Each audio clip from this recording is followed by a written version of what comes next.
Hello, welcome to Iggy's Toy Parade and Soldier Review. This is your host, Iggy. Hi, guys. Today we're going to take a look at this impressive anti-aircraft gun made by Hasbro Toys in 2001. I got this particular model for Christmas from my mom in 2001. And what my mom would do is commission my brother to go out, my brother Ron to go out at Christmas time and get something for me that she could give me. And that year, my brother selected this. Now, this represents a 40 millimeter Bofors L60 anti-aircraft gun. So before I start talking about the Hasbro model, let's talk a little bit about the history of this gun. Now, in 1922, the Swedish Navy wanted to commission a weapon that could help them defend their naval craft from torpedoes launched from S-boats or Schnellboot, or what we call like a PT boat or a fast boat or something of that nature. I guess Americans would call it a PT boat. So they wanted to commission a weapon that had a fast rate of fire and some punching power to it so that they could destroy incoming torpedoes. By 1928, the request had morphed into the desire by the Navy for an anti-aircraft gun, probably because Billy Mitchell demonstrated the lethality of airborne attacks. And so that now became a concern of naval planners. So Bofors began seriously designing this in 1928. And I believe by 1933, they had worked out all the kinks and bugs. The two things that were initially a problem for their designers were the rate of fire and the feed system. Well, they eventually came with a top-loading feed system that would utilize a 4-round clip. And what would happen is that you had your loader would stand on a platform in the back, which is not present on this model here. As you can see, it's not there. But a loader would stand in the back, and he'd just keep feeding the hoppers these things here with the 4-round clips. And since it could fire, I think it was like 2 rounds a second, that guy was a busy fella. I don't think I'd want that job. But it had several seats here, and that was for the gun layer and the gun trainer. And you can see those here, and then you have a sight for each of them, as you can see there, and also here. So the gun trainer and gun layer would sit in those 2 seats, and together they would operate using these foot pedals. They could turn the base of the guns thusly, and it was had an electronic motorized system so that it could be turned smoothly and quickly. Is this blurry, or is that my glasses again? Let me back up a little. I think it's my glasses. Wow.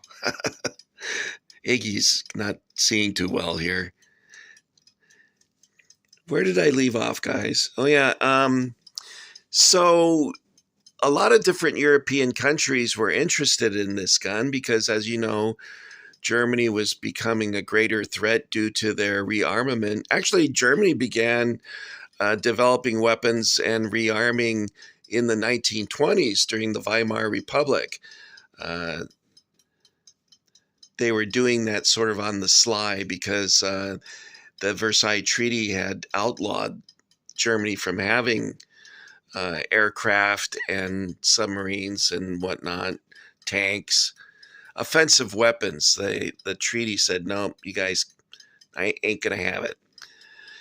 So Germany started to rearm, and other countries such as Poland, the Netherlands, Belgium, England, France, they all became interested in the Bofors gun. And America, in 1937, the U.S. Navy approached Sweden with a request for licensing. And the American program started sort of illegally because they did not get permission from the Swedes. The negotiations broke down because the Swedes had wanted, I think, licensing for the manufacture of certain aircraft, and the Americans said, no, we don't want to do that. But the U.S. Navy was able to begin testing with these weapons, courtesy of the British government, and we got a hold of one. And later, they were able to get a proper contract in 1941 from Sweden, and the Chrysler Corporation began manufacturing them. And they made about 120,000 guns plus 60,000 replacement barrels. This was highly successful weapon for the U.S. Navy. In fact, at the Battle of Okinawa, I'll explain that in just a second. I was hoping that would keep me on track time-wise, but it looks like I failed. Anyway, too much stuttering and stammering. What was I saying? Oh, yeah. At the Battle of Okinawa, about 40% of Japanese aircraft casualties was caused by this. Well, not this exactly, but you know what I mean. By the Bofors gun. And so it was a very successful weapon. In fact, there's certain areas of the world that continued to use these well after World War II. And they came up with another version of this called the 40 millimeter Bofors L-70. And the reason they had to come up with a new version of it is because jets were able to travel, of course, twice the speed of an airplane. And so they needed to make improvements on rate of fire. So at Okinawa, it proved itself in battle quite successfully. Now, Hasbro made this very impressive model in 2001. That's when I got my gun here that you see. And you know what, guys? I'm having trouble because I can't see. Something's wrong.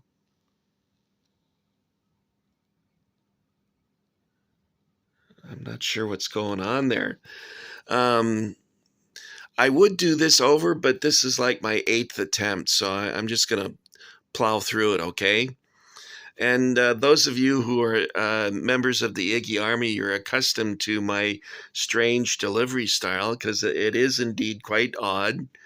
A lot of stuttery, stammering. I talk about that a lot. I need to stop doing that.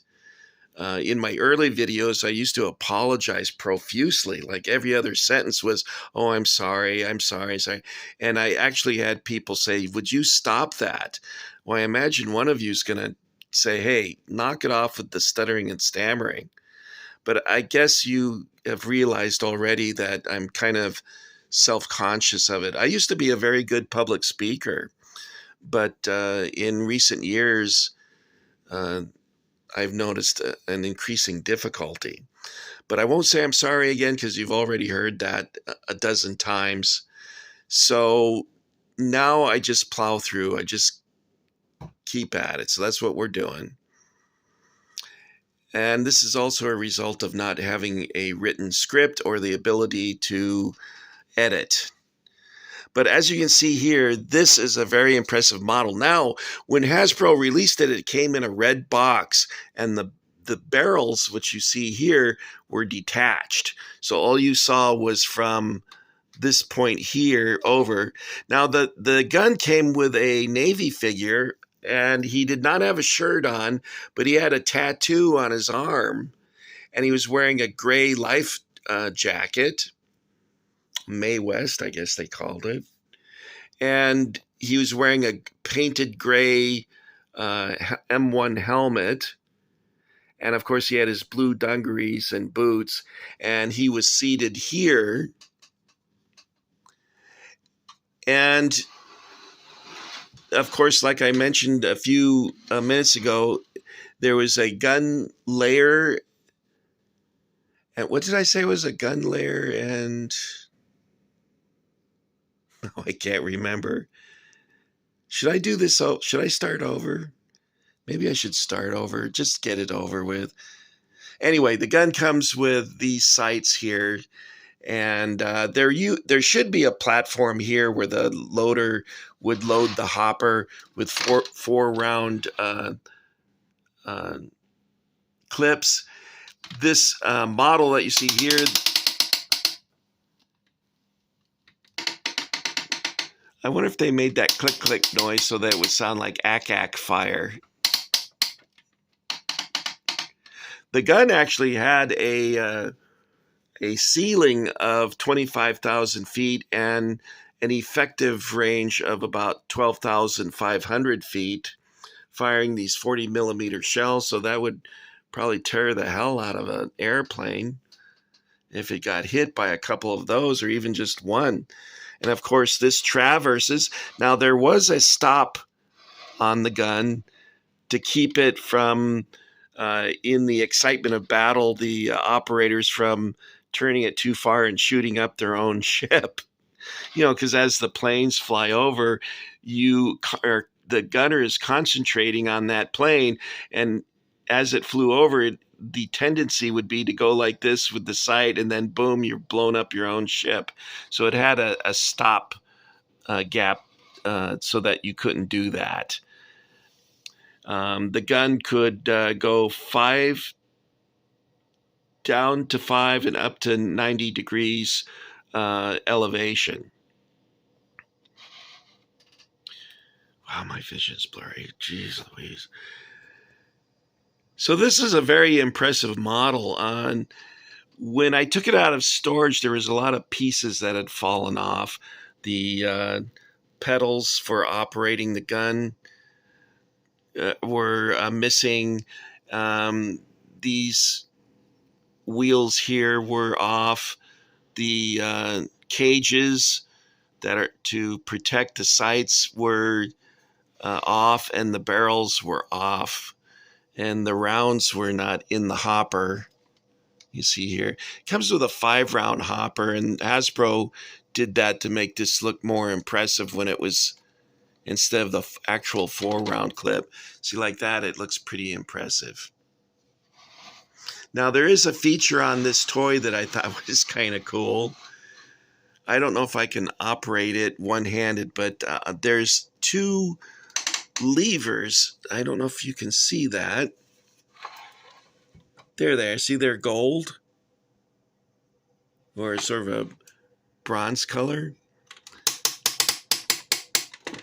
And you could put your hand on one of these levers and make the barrels go up and down like it would if it was firing actual rounds.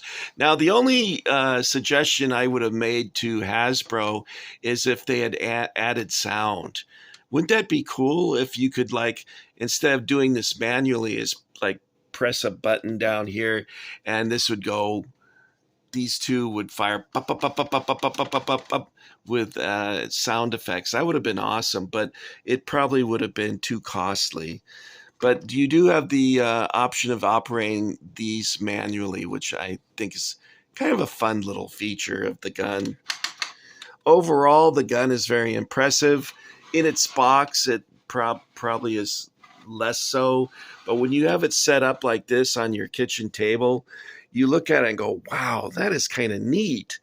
And so I would give this a solid A. I think Hasbro came up with a very ambitious and impressive little toy here. Well, it's not actually little, is it? It's kind of large. 1/6 scale. I've seen one of these in person on a Liberty ship. My brother and I took a tour of a Liberty ship in, where were we? I think Port Hueneme or Long Beach. I don't remember where we were at the time. But it was fun to take a tour of one of those. Do you know they used to be able to make those ships in like record time because they had crews of men working 24 hours straight. And so a Liberty ship would be assembled by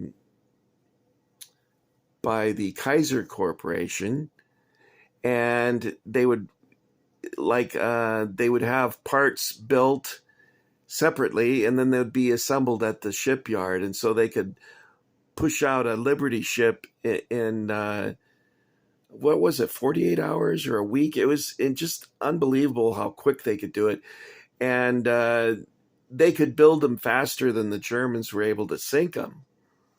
So I guess the Germans, if they knew that, would probably have just said, okay, there's no chance of us winning this war.